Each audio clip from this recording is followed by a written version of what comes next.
사람의 힘으로 되지 않는 그런 많은 일들이 있습니다. 또 우리의 마음 가지고도 통제가 안 되는 상황들이 분명하게 존재합니다. 아주 작고 보잘것없는 상황들이고 그런 상황들 가운데 이루어진 일들인데 이 일이 우리 인생 전체를 삼켜버릴 만큼 위협이 되기도 합니다. 여러분들과 함께 오늘 본문으로 택하여 보기를 원하는 사무엘상 27장에 함께 읽은 1절부터 4절까지 짧은 구절, 이 구절이 다윗에게는 바로 그런 의미를 가지고 있었습니다. 그의 인생 전체 예기치 않았던 갑작스런 상황들과 그의 인생의 운명을 달라지게 할 만큼 굉장히 중요한 결정이 되었던 겁니다. 그래서 늘 우리는 매 순간 어느 곳에 있든지 정신을 바짝 차리고 내 앞에 당한 상황들을 믿음으로 신앙적으로 잘 관리할 수 있는 지혜를 가지고 있어야 합니다. 물론 우리가 의도한 대로 되지는 않지만 그런 깨어있는 심령으로 살 필요가 있습니다. 제가 좋아하는 목회자 찰스 스윈돌 목사님은 이 당시 다윗의 삶을 묘사할 때 영어로 Cloudy days and dark nights라는 표현을 썼습니다. 그래서 그 표현으로부터 제가 오늘 설교의 제목을 흐린 날과 어두운 밤이라는 제목으로 정해져 보았습니다. 온통 흐려 있어서 물론 적응하면 익숙하겠지만 그날이 우리가 원하던 날이 아니고 그렇게 우리가 원하던 삶이 아니라는 것을 알게 될 겁니다. 그럼에도 불구하고 그날은 우리를 그런 감상에 푹 빠져들게 만들고 그 일을 위기로 느끼지 않게 하고 거기서 사는 날을 그냥 잘 적응하게 하는 특징들이 있습니다. 나중에 시간이 지나보면 그렇게 살아왔던 삶을 후회하게 될 일이 반드시 있게 될 겁니다. 피할 수 없는 상황들, 또 내 마음대로 되지 않는 여러 가지 일들, 예고 없이 찾아와 우리를 당황스럽게 하는 문제들, 그게 우리가 늘상 경험하고 있는 우리의 약점을 잘 드러내는 피하고 싶은 상황들인 것이 분명합니다. 저도 기도할 때 사람들 앞에 제가 부끄러워하지 않을 상황을 위해서 늘 기도하고 있습니다. 제가 어떤 사람인지를 저희 가족들이 잘 알고 있습니다. 그런 모습이 여러분들에게 비춰지지 않기 위해서 애를 써야 합니다. 그런데 그러한 긴장감은 굉장히 저에게 능숙하게 또 많은 훈련 과제를 주고 그게 사실은 실질적으로 삶에 주는 유익들이 굉장히 많이 있습니다. 목회를 하다 저도 목회자로서 최대한 권면하고 위로하고 힘을 주는 일들을 많이 하고 있고 또 그렇게 해야 하는 당위성이 있지만 가끔은 그러지 못할 저 자신도 마음이 무너지고 멘탈이 붕괴되는 그런 상황들이 여러 차례 있습니다. 요즘 제가 그렇습니다. 여러 성도님들이 어려움이 있는데 목회자이지만 답을 드리기 어렵고 그냥 힘내라고 기도하겠다고 하는 말로 너무 인사성 발언인 것 같아서 미안하기도 하고 그렇습니다. 금요일 날 회의가 있어서 새벽 기도를 마치자마자 저 멀리 금천 쪽으로 이동을 해서 회의를 했습니다.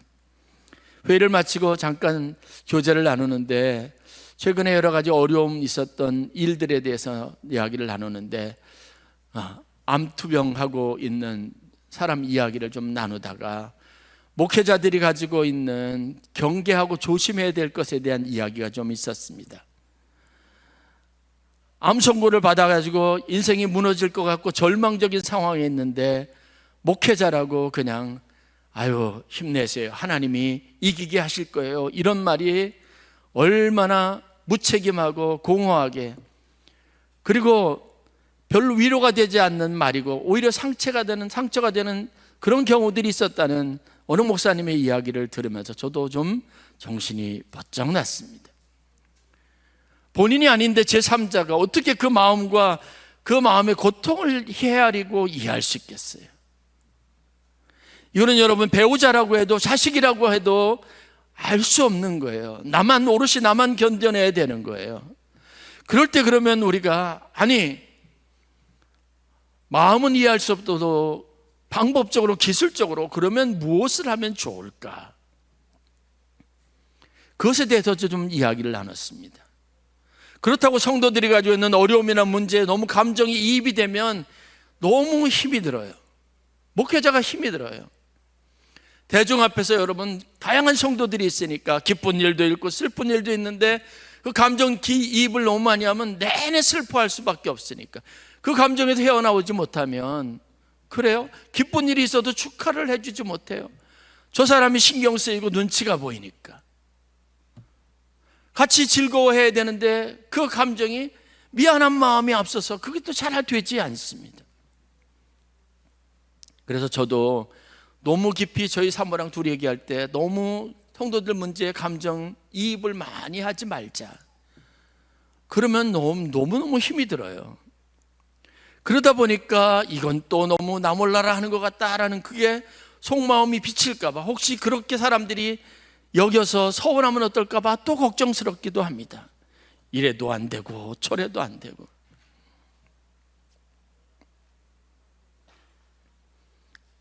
방법은 누군가가 이 문제는 해결해 줄 수 없고 오로지 여러분들이 감당해야 할 여러분 삶의 몫이라는 건 이거는 두말할 나위가 없습니다.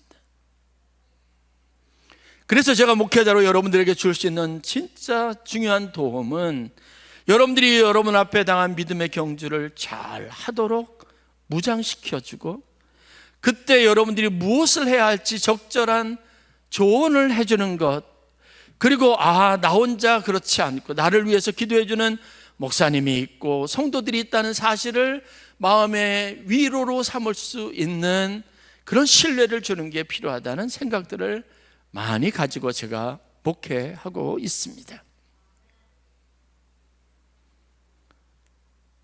고독하고 힘이 들어요. 나 혼자 오롯이 견뎌내야 하니까요. 딱히 목사님한테 주위에 있는 사람들한테 내 문제를 이야기해도 공감은 제대로 못하는 것 같고 그냥 늘 언제나 하는 말이 그냥 겉도는 말인 것 같고 전혀 마음에 와닿지 않고 누군가에게 위로를 받고 싶은데 그 말이 위로는 안 되고 지나보니까 또 화가 나고 상처가 되기도 하는 이런 일들이 우리의 일상에 반복적으로 일어나고 있습니다. 야고보 사도가 말한 조언처럼 야고보 1장 2절 3절 말씀이죠. 내 형제들아 너희가 여러 가지 시험을 만나거든 온전히 기쁘게 여기라. 말 안 되는 소리죠. 시험을 만나면 어떻게 기쁘게 여기겠어요. 그런데 그래도 위로가 되고 격려가 될까 해서 이렇게 단서를 답니다. 이는 너희 믿음의 시련이 인내를 만들어내는 줄 너희가 알미라. 시험을 만나면 기쁘게 여겨라. 그렇게 한번 해보자. 그러면 반드시 이게 우리의 인내하는데 굉장히 큰 유익이 있을 것이다. 이렇게 생각하라는 거예요. 그런데 이런 말도 별로 위로가 되지 않는 상황이 분명히 있습니다.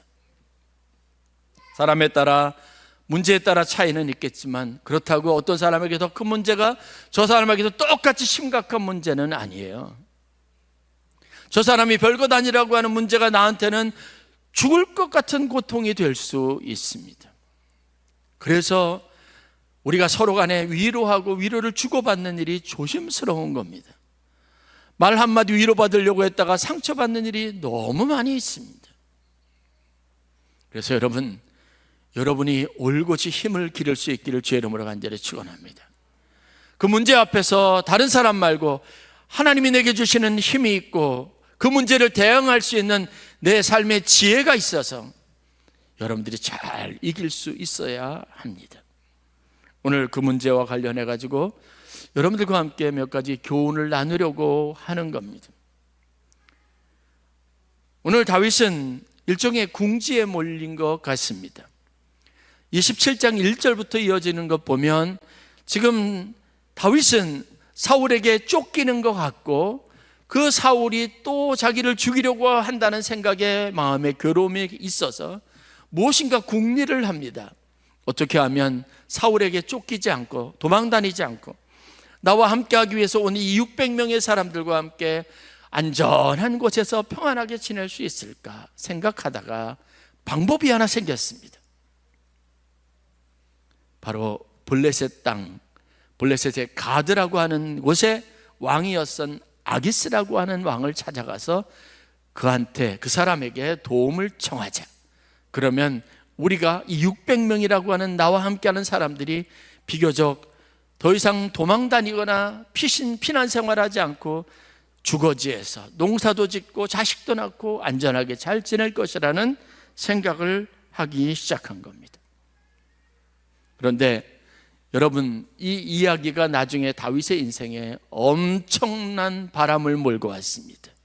그의 이 선택이, 순간의 선택이 그의 삶을 위태롭게 만들었고, 하마터면 그가 이스라엘의 왕이 되지 못하는 심각한 약점까지 가지게 될 뻔한 일이 됐습니다.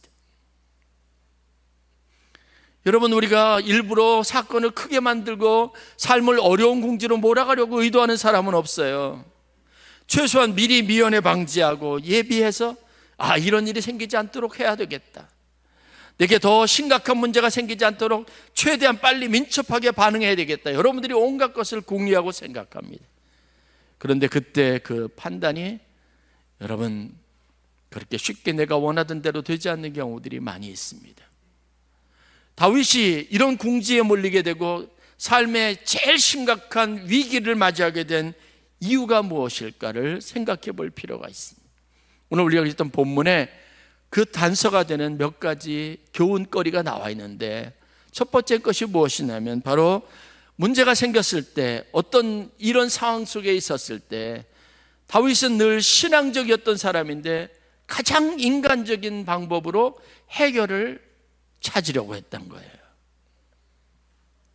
여러분, 우리는 신앙적이어야 되는 사람입니다. 평생 여러분들이 절대로 머릿속에서 잊어버리지 말아야 될 게 믿는 사람으로서의 도리, 신앙인으로서 내가 최소한 가져야 할 양심, 이것을 항상 생각해야 합니다.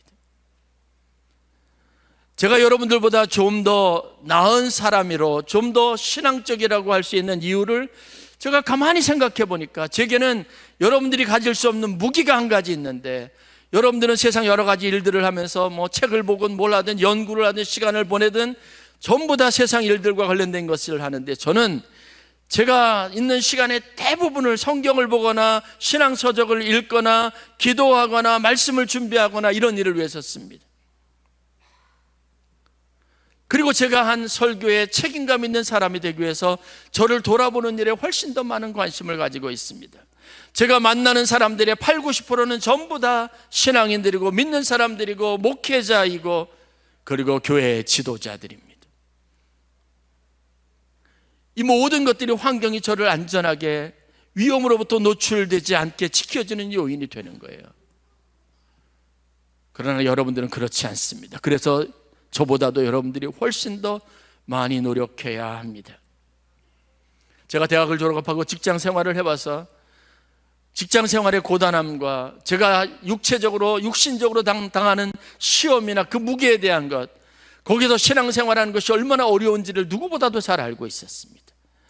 이렇게 하다가 내가 안 되겠다, 망하겠다 싶어서 하나님 앞에 내가 주의 일을 위해서 일하는 일꾼이 되겠다는 소망을 갖고 그 꿈을 실현으로 옮긴, 그래도 그나마 용기 있고 지혜로운 선택을 한 사람인데요. 그렇다고 여러분들이 다 그렇게 살라는 건 아니지만 여러분의 삶의 인생에 최소한 육체의 정욕으로부터 싸워 이길 수 있는 안전장치가 필요합니다. 그런데 다윗은 지금 그 장치, 그 힘, 그 능력을 사용하지 못하는 안타까운 결정을 하게 됩니다. 그는 늘 언제나 기도하던 사람이고 찬송하던 사람이고 들에서든 어디거든 하나님과 묵상하고 말씀을 생각하고 하나님이 마치 살아계신 것처럼 생각하는 그런 독특한 능력을 가진 사람입니다. 지팡이 하나를 보고도 하나님이 내 인생을 지키는 내 삶에 내게 주신 무기라고 생각하는 힘이 있었던 사람인데, 오늘 전혀 그걸 생각하지 못해요. 가장 중요한 순간에, 가장 영적인 힘이 필요한 순간에 그런 인간적이었다는 겁니다. 그리고 그 인간적인 것이 나은 게 뭐냐면 비관적이고 부정적인 생각입니다. 그래서 인간적인 방법으로 대응하는 것은 별로 여러분에게 유익이 없습니다. 오늘 읽은 말씀 사무엘상 27장 1절 말씀입니다. 다윗이 그 마음에 생각하기를 내가 후일에는 사울의 손에 붙잡히리니. 갑자기 어느 날 다윗이 생각합니다. 이제 앞으로 내가 사울에게 다시 붙잡힐 날이 있겠다. 그것을 생각한 겁니다. 왜 좋은 시절에 가장 비관적인 생각을 할까요? 여러분들 편안하게 잘 사는데 어느 날 갑자기 여러분들이 쓸데없는 생각하는 게 얼마나 많은 줄 아십니까? 그 비관적인 생각이 여러분의 살던 삶의 즐거움을 빼앗고 평안을 빼앗고 여러분들의 마음이 안정적으로 유지되던 것이, 늘 즐기고 기뻐하던 것이 어느 날 갑자기 여러분의 삶을 지옥으로 만드는 겁니다. 생각 하나가 그렇습니다. 사람을 의심하는 마음이, 그게 진리를 떠나서, 진리를 떠나서 여러분의 마음을 전쟁터로 만들어버립니다. 그게 우리가 매일같이 사는 방법입니다. 다윗의 이 생각이 왜 잘못되었냐면 바로 이 앞에 기록된 26장에 다윗이 이게 쓸데없는 생각을 하고 있다는 증거가 됩니다. 하윌라라고 하는 곳에 다윗과 600명이 숨어 있었습니다. 근데 그곳에 사울이 다윗과 그 일행이 거기 숨어 있다는 이야기를 듣고 군대를 이끌고, 수천 명의 군대를 이끌고 다윗을 잡기 위해서 모여집니다. 한밤중에 진을 치고 거기서 대기하고 있는데 다윗과 몇몇 그의 신복들이 몰래 사울을 죽이기 위해서 밤에 사울이 누워있는 그 진지로 들어갑니다. 그리고 거기서 죽이려고 하는 순간 하나님이 또 그 마음에, 양심에 강하게 말씀하시죠. 그래서 죽이지 못하고 사울이 가지고 있던 무기와 물병을 가지고 몰래 도망을 칩니다. 그 다음날 날이 밝자 사울 왕에게 딱 자기를 드러내면서 여기 당신의 무기가 있습니다. 당신의 물병이 있습니다. 그 얘기 뭐예요? 사라졌던 물병, 내가 가지고 있던 게 어디 갔어요? 다윗이 가지고 있었으니까 지난밤에 나한테 왔던 게 맞아요. 그런데 자기를 죽이지 않았거든요. 이전에 아둘람굴에서 했던 일과 똑같은 일이 있습니다. 그래서 그때 사울은 다윗이 나를 죽이려고 하는 의도가 전혀 없다는 걸 알게 됩니다.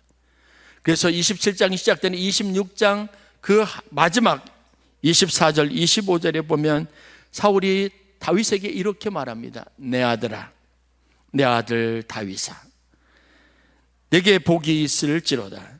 내가 큰 일을 행하겠고 반드시 승리를 얻으리라. 이렇게 이야기합니다. 다윗의 인격에, 자기를 대하는 다윗의 마음에 감동한 겁니다. 자, 이런 약속을 받았으면 이제 두려워할 일이 없어요.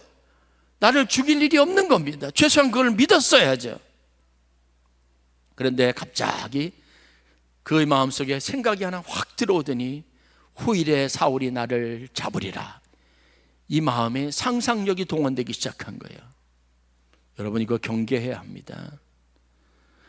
여러분이 평안한 날에도 어느 날 갑자기 이런 문제가 찾아와요. 여러분들 꼭 죽을 병이 아니라도, 여러분 큰 사고가 아니라도 여러분 그것과 동일하게, 아니면 오히려 그 문제에는 훨씬 더 신앙적으로 잘 대응할 수 있으면서도 여러분이 가장 인간적으로 나약해지는 순간에 이런 일들이 닥치게 되어져 있습니다. 아무리 큰 위험이 와도요, 신앙적으로 대응하면 이길 힘이 있습니다. 마음의 두려움은 사라지게 되어져 있습니다. 그러나 가장 내가 아무 일도 없다고 여기는 그 순간에 생각 하나가 내 인생을 무너뜨리는 게, 이게 오늘 우리가 보는 모든 문제의 시작입니다. 그 비관적인 감정 때문에 다윗이 무엇을 했는지 아십니까? 사울 왕을 피하기 위해서 블레셋 왕이었던 가드 아기스에게 가서 그에게 온갖 애교를 다 부려요. 그의 마음을 얻으려고 심지어는 거짓말까지 합니다. 다윗은 늘 언제나 정결한 마음을 달라고, 정직한 마음을, 영을 새롭게 해달라고 기도했던 하나님 코람데오, 하나님의 눈앞에, 하나님의 시선 앞에 자신의 삶이 있다는 것을 늘 고백했던 사람입니다. 그런데 지금 다윗이 아기스 왕, 블레셋 왕의 마음을 얻기 위해서, 그가 자기를 보호해 줄 것이라는 마음, 그래서 그에게 잘 보이기 위해서 엉뚱한 짓을 하고 있어요. 가가지고 저기 있는 다른 부족들을 싸워서 이기고 그들 물건을 뺏어가지고 아기스 왕에게 갖다 바치면서 우리 저 이스라엘 어느 지역에 있는 그 성읍을 공격해서 이스라엘 사람으로부터 뺏은 노획물입니다라고 환심을 사려고 그렇게 했어요. 심지어는 이스라엘과 전쟁이 일어났을 때 제일 먼저 앞장서서 우리가 앞장서서 우리의 몸을 다 불살라서 블레셋을 지키겠습니다, 쓸데없는 약속을 해요. 그것 때문에 나중에 맨 앞장서서 갔다가 자기 가족들, 자기 진지에 남아 있었던 모든 사람들이 다 아말렉 족속에게 포로로 잡혀가는 비극적인 일도 있게 됩니다. 그때 이 블레셋 왕에게 붙어 있었던 일 때문에 여러분, 이스라엘의 왕이 되지 못할 뻔했어요. 누가 적군에 붙어가지고 배신자 반역자로 싸우던 그 사람을 왕으로 세우겠어요? 하나님의 계획이 다 망가질 뻔했습니다. 무엇 때문에? 어느 날 갑자기 후일의 사울이 나를 붙잡을 것이다, 이 생각 때문에 그랬습니다. 인간이 가지고 있는 감정의 한계입니다. 생각이 가지고 있는 위험성입니다. 저나 여러분도 이것으로부터 자유로울 수 없는 사람입니다. 제가 한동안 건강 염려증이 좀 생겼어요. 하도 피곤하고 여러 가지 생기니까. 그래가지고 제가 잘 그러지 않는데 제가 거의 자원하는 마음으로 건강검진을 받았습니다. 병원을 찾아갔습니다. 병원 제가 스스로 잘 안 가는 사람, 저희 가족들 잘 알아요. 왜냐? 이 불안한 마음이 해소가 안 돼요. 차라리 가서 당신 뭐가 문제 있다고 해가지고 약 처방이라도 받으면 차라리 속이라도 시원하지, 이 마음으로는 못 살겠는 거예요. 그게 사람입니다. 문제는 우리에게 심각한 게 아니에요. 여러분 인생을 위협하는 실질적인 대적은 여러분들에게 위협이 안 돼요. 문제는 여러분의 일상생활에서 여러분들의 마음과 생각을 사로잡는 그 무엇인가, 악한 영의 도전으로부터 여러분들이 잘 이길 수 있어야 합니다. 이 비관적인 생각이 결국은 무엇까지 가져오냐면 그를 가장 비신앙인적으로 만들었어요. 그래서 무엇이라고 생각했는지 아십니까? 오늘 본문에 보면 블레셋 가드의 왕 아기스가 나를 지켜줄 것이다. 여러분 시편 18편 2절 3절 말씀에 다윗이 우리에게 깊은 감동을 남겨준 시편 고백이 있습니다. 여호와는 나의 반석이시요 나의 요새이시요 여호와는 나를 건지시는 자시요 나의 하나님이시요 내가 그 안에 피할 나의 바위이시요 나의 방패이시요 나의 구원의 뿌리시요 나의 산성이시로다. 내가 찬송받으실 여호와께 아뢰리니 내 원수들에게서 구원을 얻으리로다. 그 생각만으로, 하나님 앞에 피하였다는 그 묵상만으로 내가 모든 대적으로부터 구원받을 것이라고 항상 생각했던 사람입니다. 그런데 하나님께 의지했던 다윗이 누구를 지금 피난처 요새 산성으로 삼고 있습니까? 아기스 왕을, 블레셋 사람을. 여러분, 블레셋은 단 한 번도 이스라엘의 대적이었지 이스라엘의 형제가 된 적이 없습니다. 이스라엘의 울타리 역할을 해준 적이 없습니다. 매일 당하다 보니까 한 번도 호의를 베푼 적이 없는 백성들입니다. 그러나 지금 다윗은 그 사람들이 그렇게 해줄 것이라고 믿고 싶은 거예요. 그 사람에게 믿음을 주려고 온갖 비굴한 짓을 다 하고 있습니다. 그러기 위해서 그가 지금 의지하고 있는 것은 하나님이 아니라 블레셋 왕 아기스를 의지하는 선택을 한 겁니다. 누가요? 다윗이. 그래서는 안 되는 왕이, 그럴 수 없었던 왕이, 절대 그럴 가능성조차 보이지 않았던 사람이 그러고 있습니다. 저와 여러분이 그렇습니다. 결론은 신앙적인 힘을 잃어버리면 총체적으로 무너지는 게 우리의 인생입니다. 큰 파도가 와도 두렵지 않았던 우리가 신앙적인 면모를 잃어버릴 어떤 순간이 오면, 마음의 생각을 통제하지 못하면 무너지는 겁니다. 예외일 수 없습니다. 여러분, 우리 아민교회가 40년 역사가 됐어요. 40년을 어떻게 의미 있게 보낼까 생각하면서 제가 여러 생각이 많고 기도를 많이 합니다. 어떻게 하면 좋을까? 우리 지난 40년의 역사는 어떻게 될까? 제가 며칠 전에는 영상을 하나 제작하려고 제 사무실에 옛날부터 있었던 사진들을 다 하나하나 살펴봤어요. 일부 예배 때도 말씀드렸지만 우리 준영이가 황 장로님 아들이 초등학생 때 있었던 그 앳된 모습, 예쁜 모습, 그 사진 찍어가지고 보내줘야 되겠다, 이런 생각도 들고, 지금은 미국 가 있지만 지훈이가 학창시절에 땀 뻘뻘 흘리면서 공차고 들어와가지고 그 모습도 있고, 저 장고도에서 수련회 할 때 옛된 모습, 그때는 제가 날씬하고 말라 있었더라고요. 다음 주에 이제 홍보 영상 나오겠죠. 우리 장로님이 그렇게 젊은 시절이 있었나 싶은데, 그런 모습 사진도 있었고, 너무 유쾌하고 즐거운 거, 전도하면서 교회가 부흥하고, 여기 현미 가수 현미 씨 불러오고, 구봉소 장로 불러오고, 전도 집회를 하던 역사적인 사진들이 다 있더라고요. 이 성전이 꽉 차 있었고, 북파공작원으로 칼기 폭파 주범이었던 김현희 씨 불러왔을 때 아래위층이 꽉 차 있었습니다. 그 사진도 있더라고요. 그런데 그런 날만 있었던 것은 아닙니다. 우리 교회가 심각한 위기를 겪었던 5년에서 7년 가까운 시간도 있었습니다. 그때 무슨 일이 있었지를 생각해 보기도 합니다. 특별한 일이 있었나요? 아니에요.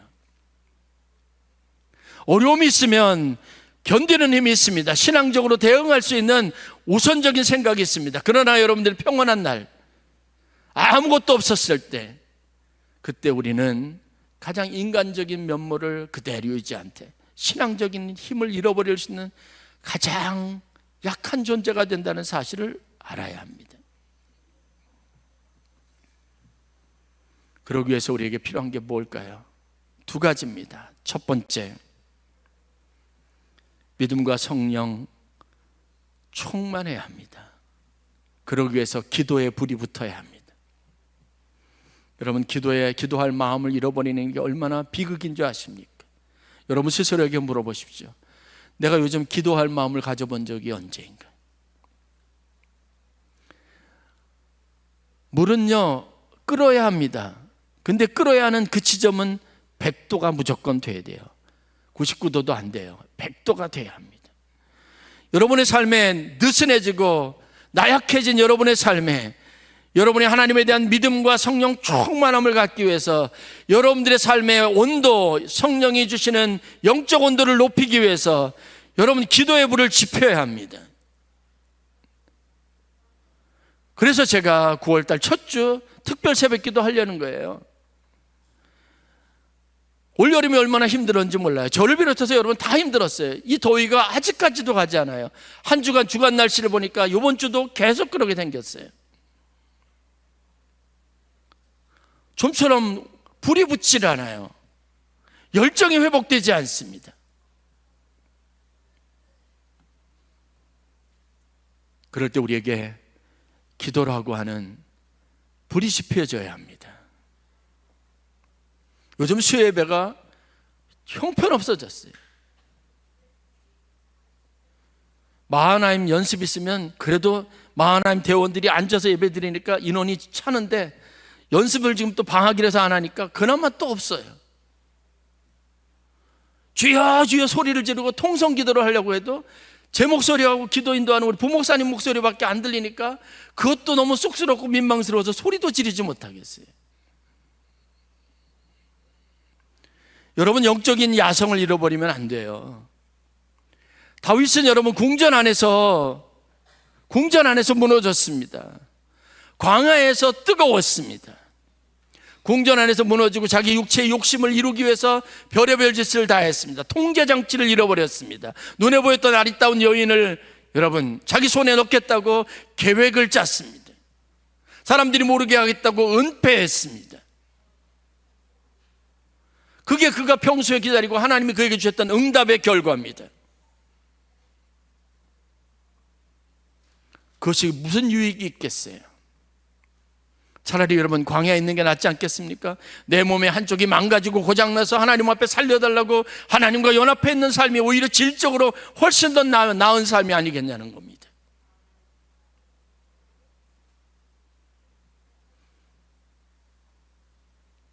Do not let your heart to be troubled. 너희는 마음에 근심하지 말라. 그냥 마음이 그렇게 막 나뒹구도록 내버려 두지 마세요. 하나님을 믿으니 또 나를 믿으라. 하나님을 붙잡는 힘을 가져야 합니다.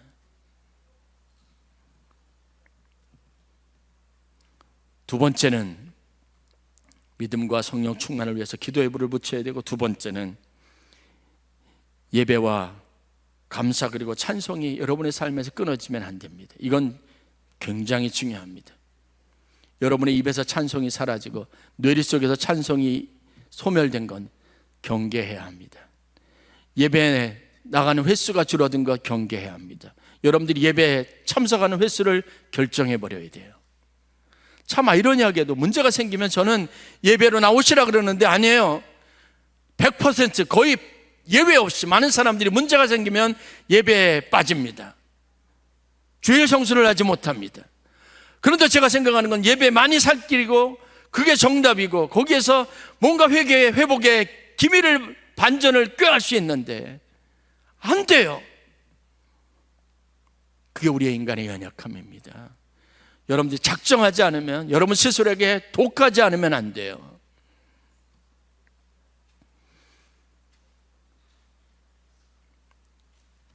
모압과 암몬 마온의 연합군들이 어느 날 남쪽 왕국 유다를 공격해 왔습니다. 예루살렘을 공격한 거죠. 어마어마한 군대들이 쳐들어온다는 이야기를 듣고 당시 남유다의 왕이었던 여호사밧이 두려웠습니다. 무서웠습니다. 그래서 방법이 어디 있어요? 상대적으로 열세면 방법이 없는 거예요. 인간적인 방법이 안 생기는 거예요. 그러니까 뭐 했냐? 기도합니다. 하나님께 기도하고 백성들에게 금식을 선포했다고 기록하고 있어요. 여러분, 이게 축복입니다. 이 방법이 제가 아무리 생각해도 제일 좋은 방법이에요. 그런데 그러지 못한다면 회개해야 합니다. 그렇게 한 다음에 금식을 선포하고 기도하니까 하나님께서 레위 사람 야하시엘이라고 하는 사람을 메신저로 여호사밧에게 보내요. 여호사밧이 딱 와가지고 하나님의 말씀을 전하는데 뭐라고 전했는지 아십니까?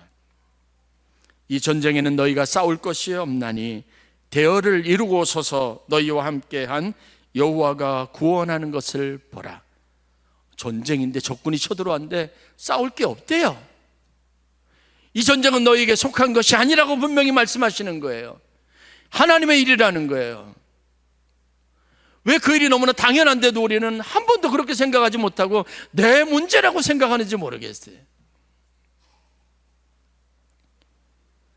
하나님은 우리의 보호자가 되시지 않습니까? 나의 아버지가 되시지 않습니까? 부모님이라면 내 문제로만 놔두지 않아요.